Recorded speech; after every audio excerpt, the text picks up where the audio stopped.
Ake ngiphinde ngibingelele futhi enhla nezansi kwisifundazwe sonke sikaMthaniya nakumhlaba wonke jikelele. Namuhla ngithi ake ngibuke indaba yesiko, usiko, isikompilo. Yini isiko? Isiko sikhuluma ngento eyenziwa isizwe sonke ngokuhlanganyela, kanti masikhuluma ngosiko sisuke sikhuluma ngento eyenziwa izibongo ezithile ngokuhlanganyela. Masikhuluma ngesikompilo sisuke sikhuluma ngento eyenziwa izigodi ngezigodi, ukuze umuntu ethi ngakithi thina senza ukuthi, uze umuntu ethi kithi thina senza ukuthi. Usuke ekhuluma ngosiko lwakubo, kodwa isizwe sonke ngokuhlanganyela sona senza isiko.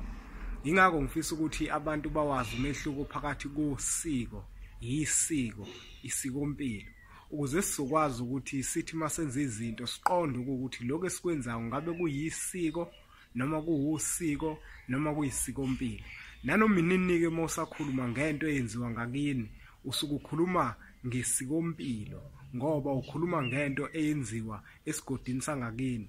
Kanjalo futhi uma ukhuluma ngosiko usuke ukhuluma ngento eyenziwa yileso sibongo sakini kuphela ngokuyihlanganyela.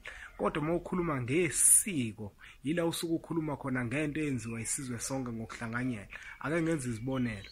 Masikhuluma ngesiko sisuke sikhuluma ngento eyenziwa isizwe sonke ngokuhlanganyela njenganokungcwaba. Isizwe sonke siyancwaba leyo nto iyefana. Ngiphinde ngibuye ngize kumsebenzi wokubika ingane. Lo msebenzi lo uyisiko ngoba isizwe sonke siyawenza lo msebenzi. Kodwa uma ubuka indaba yokugcaba, lokho kuwumkhuba wasekhaya, usiko lasekhaya.